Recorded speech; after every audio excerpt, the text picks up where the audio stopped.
ജയിലുകൾക്ക് വേണ്ടി എന്താണ് നമ്മുടെ തെരഞ്ഞെടുപ്പ് നിയമ ചട്ടങ്ങളിൽ മാറ്റം വരുത്തേണ്ടത്? അല്ല, ജയിലുകളിൽ കിടക്കുന്നവർ പൗരന്മാരാണ്.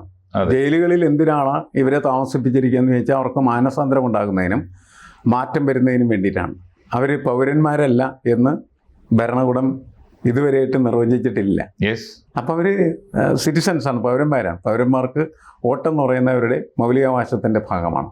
അതവർക്ക് സ്വാഭാവികമായിട്ടും വോട്ടർ പട്ടികയിൽ അപ്പോൾ SIR കൂടി ജയിലുകൾക്കകത്ത് നടത്തണം. അങ്ങനെയാണെങ്കിൽ അത് പൂർത്തിയാവും. അതെ. രണ്ട്, നമ്മളിപ്പോ മരണത്തിനും വിവാഹത്തിനും ഒക്കെ പരോള് കൊടുക്കാമെങ്കിൽ അതിനേക്കാളേറെ ജനാധിപത്യത്തിന്റെ ഏറ്റവും വലിയ അനിവാര്യമായ ഉത്സവമാണല്ലോ തെരഞ്ഞെടുപ്പ്. തെരഞ്ഞെടുപ്പിനും പരോള് കൊടുക്കേണ്ടി വരും.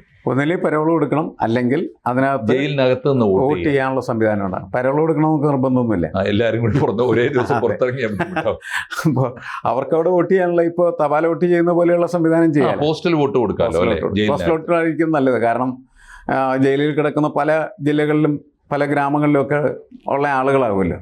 അപ്പം അവർക്ക് അവിടെ ഒരു പെട്ടി വെച്ച് ചെയ്യുന്നതിനേക്കാളും നല്ലത് പോസ്റ്റൽ വോട്ടായിട്ട് അല്ലെങ്കിൽ ചെയ്യാൻ അവർ സൗകര്യം ചെയ്ത് കൊടുത്താൽ സ്പെഷ്യൽ ബൂത്ത് ആക്കാം അല്ലേ?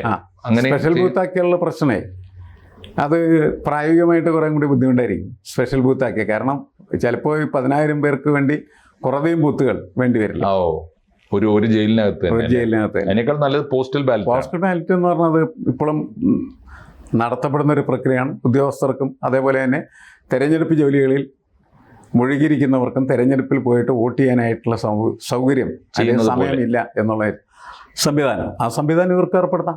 കൂടുതൽ വാർത്തകളും വിശേഷങ്ങളും നിങ്ങളിലേക്ക് എത്താൻ ABC മലയാളം സബ്സ്ക്രൈബ് ചെയ്യുക, ബെൽ ബട്ടണും അമർത്തുക.